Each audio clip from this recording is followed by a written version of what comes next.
NRC, sorry, हाँ, NRC आता है तो नागरिकता चली जाती है, और यदि वैक्सीन आती है तो मतलब मर्दानगी चली जाती है, और ये बिल आते हैं तो हमारी जमीन चली जाती है। बोले यार कैसे आदमी है भारत के, मतलब एक भारतीय नागरिक लेगा, कैसे लोग हैं भारत के, उसमें वो मजाक उड़ा रहे इस बात की। लेकिन इसकी वास्तविकता को समझ ले, इसकी सच्चाई क्या है। हमें किस बात का डर है, हम कोई इतने मूर्ख नहीं है। देखिए, मैं पहले कानून से शुरुआत करता हूँ। पहला कानून है आवश्यक वस्तु अधिनियम। आवश्यक वस्तु अधिनियम को अगर आप देखेंगे तो 1857 से पहले, यानी कि देश आजाद होने से लेकर 1857 तक क्या हुआ, जब किसान की फसलें उठाए तो एकदम रेट डाउन हो जाए, और जब किसान सारा बेच के खत्म कर ले तो उसी फसल का रेट दुगुना तिगुना चार गुना कर दिया जाए, तो किसान परेशान है। जब मेरी बिक्री की बारी आती है तो मतलब हम लोग बर्बाद हो जाते हैं और व्यापारी मुनाफा कमा जाता है। तो जब सरकार ने, क्योंकि उस समय वर्तमान सरकार जो थी वो किसान हितैषी थी, किसान पक्षधर थी। चौधरी चरण सिंह साहब हमारे जिंदा थे, इंदिरा गांधी भी उस समय पर जिंदा थे। उस दौरान मतलब सबने शोध करके बोले मसला क्या है, तो भंडारण पे एक नियम लेकर आए, आवश्यक वस्तु अधिनियम लेकर आए।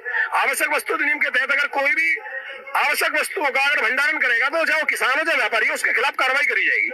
तो अब मोदी जी उस नियम को, वो जब से लेके अब तक चलता चला रहा, उसके काफी लाभ किसानों को नहीं आम जनता को मिले हैं। देखो, कभी भी अगर भंडारण होगा तो कालाबाजारी होगी, इसलिए मतलब भंडारण के खिलाफ ये कानून लेके आई, और सरकार लेके आई, हम तो लेके नहीं आए। उस समय के जो विशेषज्ञ वर्तमान पोजीशन में, अब उन्होंने ये बिल पास कर दिया, अब वो चल रहा, अब तक भी उसका लाभ मिल रहा। अब कह रहे मोदी जी क्या कहते हैं इस समय, वो जो पहला कानून है, पहले कानून हमें बताया था आवश्यक वस्तु अधिनियम, उसमें कहा जा रहा है किसान जितना चाहे उतना भंडारण कर ले। मतलब किसान, अगर किसान में इतनी ताकत होती है, भंडारण कर सकता होता, वो व्यापार करने की साइकिल होती, वो जिस तरीके से मतलब व्यापारी अपने माल के भाव को दुगना तिगुना कर लेते हैं, रूमर फैला गया, तरह की अफवाह फैला गया, वो किसान कर पाएगा क्या? किसान तो वैसे पहले से उसका हृदय इतना नरम है कि वो जब देखेगा जनता परेशान है तो अपने आप ही निकाल देगा, बोला ले लो भैया, कहीं जाने की जरूरत ना, मेरे पास से ले लो, मैंने भंडारण कर रखा है। वो तो खुद ही बता देगा वो क्या भंडारण करेगा। पहली बात उसमें ताकत नहीं, दूसरी बात वो इमोशनल है, भावना प्रधान है। ये इसका परिणाम ये भी आप देख सकते हैं कि अभी टिकैत जी के मात्र 2 आंसुओं ने पूरे भारत से आज यहाँ आदमी मौजूद है। कर्नाटक से भी एक टीम आई है, और आंध्रा से एक टीम कल आई थी, वो सड़क में ऐसी घूम रहे हैं। महाराष्ट्र की टीम यहाँ है वर्तमान में मौजूद, और सब जगह की आपको टीम मिल जाएगी देखने में। अभी उसकी बिहार की एक महिला बोल के, ये मंच से थोड़ी देर पहले, इस तरीके से मतलब पूरे देश से लोग इकट्ठे हुए। क्यों हो गए? क्योंकि ये कृषि प्रधान नहीं है, भावना प्रधान भी देश है। ठीक है, तो भाई हम भंडारण भी नहीं कर पाएंगे, हम तो उसका लाभ ले नहीं पाएंगे। उसका लाभ कौन लेगा? वो कह रहे हैं चाहे तो व्यापारी भंडारण कर ले और चाहे किसान कर ले, तो किसान तो देखो भंडारण कर नहीं पाएगा, उसकी क्षमता नहीं है किसी भी दृष्टिकोण से। अब उसका भंडारण कौन करेंगे?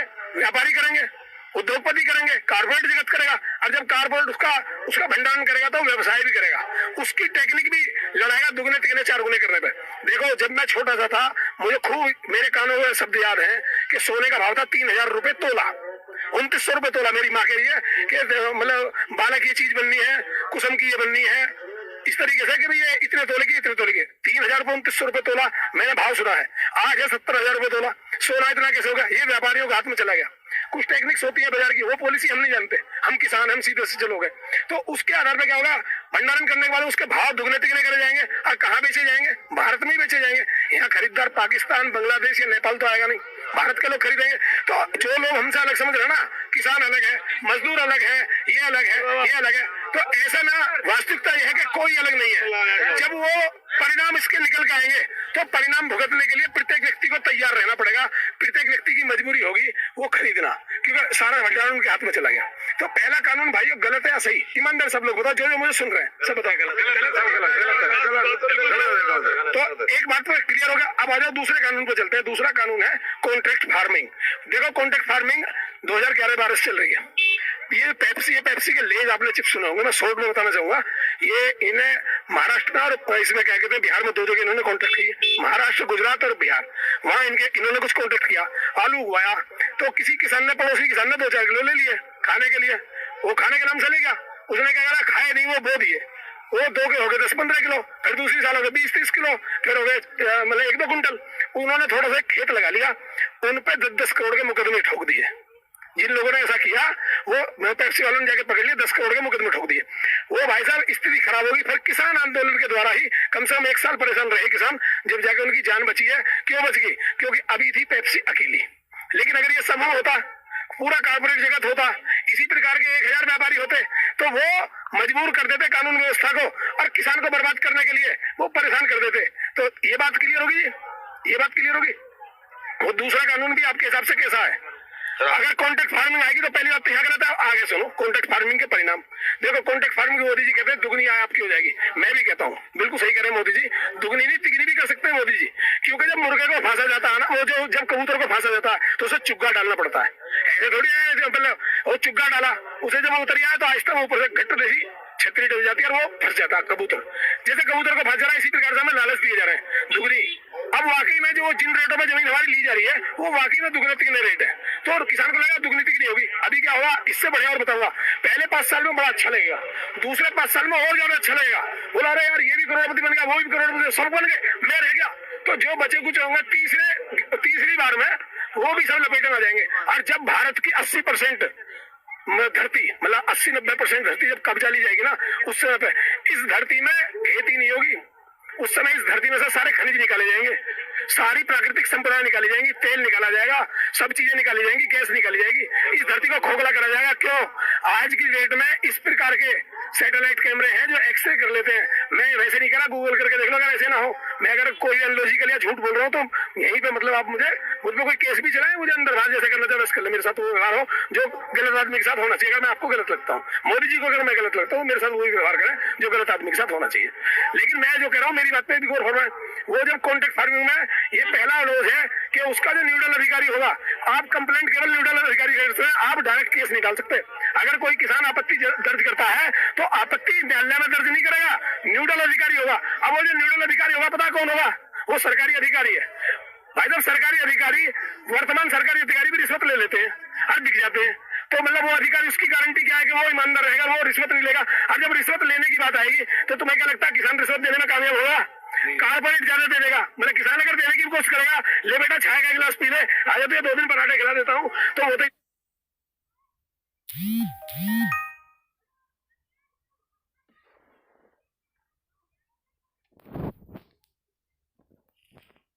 देता हूँ, तो वो तो इतनी कर सकता है, प्यार जता सकता है। उससे कहता है तू भी यार किसान का बेटा भाई, मेरा भाई है, तू मेरी तरफ होगा, इतनी रिक्वेस्ट कर सकता है। वो क्या देगा? वो तो आप इस चीज को मानते हैं कि मतलब जो सरकार लगातार ये बातें कर रही है कि हमें ये किसान के आय जो है वो दोगुनी हो जाएगी, क्या ये बिल्कुल मतलब मैंने भाई साहब बिल्कुल स्पष्ट कहा है अभी आपसे, दुगनी दिखेगी, होगी नहीं।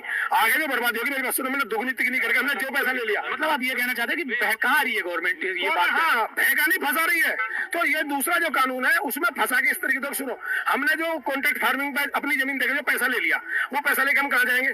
क्योंकि पहले भंडारण खोल दिया तो जो उस खेती में जो पैदा होगा वो तुरंत एकदम कोल्ड स्टोर और डीप फ्रीजिंग में चला जाएगा। जब उसकी स्टोरेज हो जाएगी, भंडारण उसका हो जाएगा, तो जो लोग आज आप 5 रुपए 10 रुपए किलो कभी खा लेते हैं ना, मूली गाजर आलू, ये जो मौसम में तो बहुत मंद हो जाते हैं, अमरूद भी 10 रुपए किलो बिक जाता है, लेकिन फिर नहीं बिकेगा। फिर तो क्या जो पैदा हुई तुरंत एकदम डीप फ्रीजिंग मतलब भंडारण कर लिया गया, उसका कोल्ड स्टोरेज में चला गया, तो उसे वो अपने रेट पे बेचेंगे। किस रेट पे बेचेंगे? अंतरराष्ट्रीय रेट पे, क्योंकि वो काम ये यहाँ नहीं कर रहे हैं।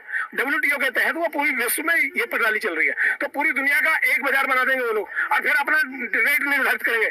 मैं एक बात कहता हूँ, सभी किसान भाइयों से नहीं, प्रत्येक मजदूर से, किसान से अपने में कॉन्ट्रैक्ट फार्मिंग हुई तो आप सभी को जो माल खरीदना पड़ेगा, जो भैया भूखे तो मरोगे नहीं, सब्जी भी खरीदोगे, आटा भी खरीदोगे, नमक भी खरीदोगे, वो जो खरीदना पड़ेगा वो उनके रेटों पर खरीदना पड़ेगा, ना कि आपके कोई रेट होंगे या आपकी सरकार कुछ नहीं कर पाएगी। एक ही जवाब होगा, बोले इसमें हम क्या कर सकते हैं? भाई आपने कॉन्ट्रैक्ट फार्मिंग आपने करी, लेकिन उसके साथ साथ क्या होगा, तुम्हारी धरती खोखला करा जाएगा। दूसरा कानून आपको भाई गलत लगा, सही सब लोग बोलो बिल्कुल गलत। अच्छा एक बात को मैं थोड़ा और अच्छे से समझना चाहूंगा। और लगातार जैसे मान लीजिए सबको पता है कि 70 करोड़ देश में किसान हैं। एक पल को मान सकते हैं कि मान लीजिए कि 2 करोड़ या 3 करोड़ लोग आज आंदोलन में हैं, तो यूपी और बिहार के भी बहुत सारे किसान जो हैं आज भी अपने घरों में हैं, अपने खेती कर रहे हैं, चाहे जो भी। क्या आपको लगता है कि उन तक ये कृषि कानून से संबंधित जो बिल है वो उसकी सही जानकारी उन तक नहीं पहुंची है, इसकी वजह से वो घरों में हैं, या उनको इस चीज की जानकारी गवर्नमेंट की तरफ से नहीं दी गई, या आप लोग उस तक नहीं पहुंच पा रहे हैं? उसको आप किस तरीके से समझाने का प्रयास करें? हाँ, मैं आपको इस विषय में मैं बता रहा था आपको कि देखिए, मैं बिलों को एक्सप्लेन कर रहा था। मैं तो मुख्य कारण तो यही मानता हूँ क्योंकि सही जानकारी हमारे किसान भाइयों तक, हम लोगों तक नहीं पहुंच पाई है। मैं भी मतलब बहुत दिन तक दिग्भ्रमित रहा हूँ। ये आंदोलन आज से नहीं, VM सिंह जी हमारे 9 महीने पहले से, वो बीच का उनके अगर क्लिप कट के लग जाएगी ना, ये लेरे तीनों जुड़ जाएंगे तो आपस में ठीक हो जाएगा। अब देख लो जैसे कि तो मैं आता हूँ, चलो तीसरे पॉइंट पे आता हूँ। मैं आपको दो बिलों के बारे में एक्सप्लेन बता चुका, सब किसानों की सहमति ये निकल के आई कि वो दोनों बिल गलत हैं। अब आते हैं तीसरे उस पे। देखिए किसान क्या कह रहा है, किसान कह रहा है कि हमें आप एमएसपी दे दीजिए, ठीक है, ये एमएसपी का मतलब मिनिमम सपोर्ट प्राइस, न्यूनतम समर्थन मूल्य। देखिए हम ये भी कह सकते हैं कि हमें न्यूनतम ना देके अधिकतम समर्थन मूल्य दे दीजिए। क्या कह रहे हैं किसान? किसान हाथ जोड़ के मोदी से रिक्वेस्ट कर रहा है कि मोदी जी आप केवल हमें न्यूनतम समर्थन मूल्य दे दीजिए, एमएसपी। जबकि एमएसपी में मैक्सिमम सपोर्ट प्राइस मांग सकते हैं हम, लेकिन हम मिनिमम सपोर्ट प्राइस मांग रहे हैं। लेकिन उसमें मोदी जी का क्या कहना है, इसे क्यों खत्म कर रहे हैं? मतलब ये जो है स्वामीनाथन की रिपोर्ट के अनुसार, उसमें भी हम जो एमएसपी चाह रहे हैं, हम अपने द्वारा नहीं चाह रहे, हमारी कोई किसान कमेटी नहीं बैठी। हमने ये नहीं कहा कि इस प्रकार की आप मतलब हमें एमएसपी इस तरीके से दे दो। हमने कहा है जो स्वामीनाथन की रिपोर्ट है, जिसे इन बिलों के चक्कर में मोदी जी रेल लाना चाह रहे हैं। वास्तविकता है, सच्चाई ये है कि इन बिलों के झमेले से में स्वामीनाथन का तो जिक्र ही बंद हो गया बिल्कुल। स्वामीनाथन रिपोर्ट का अप्लाई मतलब वो करना नहीं चाह रहे। तो इसमें हम क्या कह रहे हैं कि स्वामीनाथन के अनुसार हमें दे दो। उसमें मोदी जी का लॉजिक है, गवर्नमेंट का लॉजिक है, सरकार का लॉजिक है। हमारी सरकार ये कह रही है कि 1000 करोड़ प्रति वर्ष का नुकसान है। तो मैं एक सवाल, मेरा भी क्रॉस क्वेश्चन है, 1000 करोड़ अगर किसान के लिए 1000 करोड़ रुपए ज्यादा है तो भाई साहब एनपी में 15,000 करोड़ का माफ क्यों कर दिया था प्रति वर्ष? आरबीआई के द्वारा मतलब ये डूब चुके जो लोन होते हैं एनपीए में 15,000 करोड़ प्रति वर्ष माफ करा जाता है। लेकिन उसके पीछे भी मैं कारण सब समझता हूँ, और मैं नहीं, मेरे सब भारतीय किसान समझते हैं, ऐसी कोई बात नहीं है। मैंने इसमें काफी प्रचार प्रसार किया है कि देखो क्या होगा अगर किसान से मांगा जाए, भाई हम तुम्हारे कर्ज माफ कर रहे हैं और तुम हमें एक पार्टी फंड में कुछ दे दो, तो किसान पहले ही जब कर्जे में डूबा पड़ा हो, कहाँ से तुम्हें पार्टी फंड में देगा? लेकिन जब अडानी अंबानी या किसी बड़े ग्रुप से, कारपोरेट से, उसका उधर तो आप लोन माफ करते हो, उधर उससे कहते बोला है तेरा 10 करोड़ माफ या 1000 करोड़ माफ, तो 500 करोड़ पार्टी फंड में दे देना। तो पार्टी फंड में चुपचाप पैसा आया था। अच्छा, इन्होंने अपने हित में ऐसे ऐसे बिल बना रखे हैं कि पार्टी फंड की जांच नहीं कर सकते, ठीक है, तो सारा पैसा उनके लिए तो ठीक हो गया, वो उसका किसी प्रकार से प्रयोग करें। देखिए 21 गुना आजादी से आज तक 21 गुना किसान की आय बढ़ाई गई है। वो बता रहे थे आपसे, मतलब 100 गुना 100 गुना, वो अंदाजन कह रहे थे, मैं आपको बिल्कुल लॉजिक कह रहा हूँ। देखिए 230 गुना प्राइमरी के जो अध्यापक है, प्राइमरी अध्यापकों की 230 गुना हुई है। बिल्कुल। अच्छा, जो जूनियर हाई स्कूल के हैं उनकी 220 या 210 गुना है। इस प्रकार से फौज की 200 गुना के आसपास है, और दिल्ली पुलिस की 170 गुना है। सबसे कम जो बढ़ी है वो दिल्ली पुलिस की बढ़ी है। दिल्ली पुलिस के साथ सबसे बड़ा अन्याय हुआ है अब तक जो हुआ है। चंडीगढ़ में और दिल्ली पुलिस में, मतलब दोनों में केंद्र की सरकार है और दोनों पे एक जैसे बिल लागू होते हैं। लेकिन इन्होंने 2 बार, मतलब अभी 6 साल पहले राजनाथ सिंह ने कहा कि 15, 25, 30, यानी कि 15 साल में प्रमोशन देंगे, 25 साल की वो हो जाएगी आपकी, तो जब आपको प्रमोशन देंगे फिर 30 साल में देंगे। लेकिन ना तो आज तक वो लिखित में देने के बाद भी ना तो वो इम्प्लीमेंट करा, ना उस पर कोई काम करने के लिए तैयार है। और चंडीगढ़ में तो देते हैं प्राइमरी स्कूल के जो टीचर हैं उनके बराबर मतलब वेतन, और यहाँ पे दिल्ली में देते हैं इंडिविजुअल, तो मतलब यहाँ के हिसाब से। तो ये बहुत बड़ा अन्याय कि ये सरकार बिल्कुल झूठी है, निकम्मी है और बिल्कुल बेकार है। लगातार बहुत सारी दौर की बैठकें हो गई, आज भी एक दौर की बैठक है किसानों के साथ, अब क्या उम्मीद है?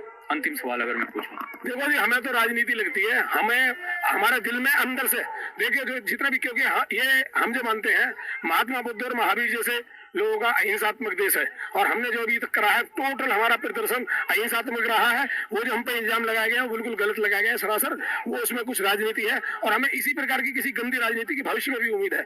किसी राजनीति के तहत ही हमें उखाड़ कर फेंक दिया बात अलग है, लेकिन हमने भी अपनी कार्य योजनाएं बहुत मजबूत कर रखी है। हमने 719 जिले भारत के अंदर है, हमने सभी जिलों में अपने वॉलंटियर्स ऑनलाइन तैयार कर दिए हैं, यहाँ से भी टीमें निकल रही हैं, और हम लोग वहाँ के जो स्थानीय सांसद हैं, हम कह रहे हैं हर गांव से 5 लोग मात्र नियुक्त हो गए, और वहां के लोकल जो स्थानीय सांसद है, स्थानीय सांसद से जाके सिर्फ एक सवाल करें। अरे मोदी जी से भी मेरा सवाल है, मोदी जी मुझे आप एक बात बता दीजिए, क्या आप बिना किसान की वोट के इस सीट पर बैठे हैं? या जो हमारे सांसद जो चुने गए, जो बीजेपी में आज के डेट में सांसद है, वो सारे क्या बिना किसान की वोट के पड़े? ये कहते हैं 72% किसान है। 72% किसान का मतलब होता है 1,05,000, 105 करोड़ किसान, 140 करोड़ की जनसंख्या है। तो ये 72 करोड़ जो दिखाए जाते हैं, कागजों में दिखाए जाते हैं, लोग बताए 70 करोड़, 75 करोड़ नहीं, 105 करोड़ किसान है। लेकिन मैं कहता हूँ 130 करोड़ किसान है भारत के अंदर, क्योंकि ऐसे बहुत सारे किसान हैं जिनकी जमीनें बिक गई, खत्म हो गए, लेकिन वो उनकी जन्मभूमि, उनकी वास्तविकता केवल किसानी है। उनके बड़े बूढ़े पूर्वज की कृषि प्रधान देश था, 100% जनसंख्या यहाँ किसानी पर जुड़ी हुई थी, सबके सब किसान है। और जो लोग हमसे अलग समझ रहे हैं, वो समझ रहे हैं कि हमारा मतलब आंदोलन नहीं है, हम अलग है, वो भी सब मारे जाएंगे, परेशान हो जाएंगे, चाहे कोई सरकारी नौकरी कर रहा है चाहे प्राइवेट कर रहा है, सबके साथ फंस जाएंगे। ये हमारे सामने चुप्पा डाला जा रहा है। अब मैं एक बात और कहना चाहूंगा सरकार से, अगर सरकार वाकई में करना चाहती है ना, तो एक छोटी सी बात है, क्या करें, कृषि प्रबंधन, राजीव दीक्षित जी थे, बहुत एक्सप्लेन करके बताते थे कि कृषि प्रबंधन नियम मतलब बने, कृषि प्रबंधन करा जा, जैसे तुम कारपोरेट में तरह तरह के प्रबंधन करते हो, ऐसी कृषि को प्रबंधित करो, किसान को अपने मूल्य निर्धारित करने का अवसर दो और उसे मतलब व्यावसायिक दर्जे में लेकर आओ खेती को, ये काम करें। एक आज के डेट में सैटेलाइट का जमाना है, सैटेलाइट से पूरी धरती का गूगल नहीं चलता है, गूगल मैप जैसा काम करता है। इसी प्रकार से मैं एक बात कहनी चाहूंगा कि एक कृषि प्रबंधन में ये करते हैं, पूरे देश में मतलब गूगल से ये पता लगा ले कौन से खेत के अंदर क्या बोया गया है, कौन सा खेत खाली पड़ा है, किसमें बू गया है, एक किसान ऐप बनाए, उस किसान ऐप के माध्यम से ऐसी चीजें दें कि देखो भाई ऐसा पूरे भारत में इतनी प्याज खपत होती है, तो उस प्याज को क्या करो भाई, अलग अलग स्टेटों में जहां जहां बढ़िया पैदा होती है, मतलब इतनी बू चुकी है, इतनी बच रही है, जो जल्दी बोलेगा खत्म, मतलब पहले बता दिया। संतुलन, मेरा कहने का मतलब हर फसल का संतुलित किया जाए और संतुलित करके आपस में बढ़िया ऐसी खुशहाली आएगी, देखने दिखाने लग आएगी। कोई किसान के लिए एप्लीकेशन बनाए, इस टेक्नोलॉजी का फायदा उठाए, कृषि प्रबंधन में पूरा सपोर्ट करें। हमें कृषि के लिए कुछ ऋणों में हमें रियायत दें, हमारे 1000 करोड़ जाने और वो 15,000 करोड़ एनपीए माफ किया जाता है, उसके लिए कुछ भी नहीं है। लगातार इस पूरे ये कृषि कानून क्या है, समस्याएं कहाँ उत्पन्न हो रही हैं, और साथ ही साथ बहुत सारे सुझाव भी इस वीडियो में आपके सामने पेश किए गए हैं किसानों के द्वारा। तो और भी लगातार वीडियो और भी बहुत सारी बातें हम किसानों के साथ करेंगे। तब तक के लिए हमें दीजिए इजाजत, अगली वीडियो में फिर मिलेंगे आपके साथ। नमस्कार। मैं अर्णव मिश्रा इस वक्त मौजूद हूँ गाजीपुर बॉर्डर से, किसानों के बीच, जहाँ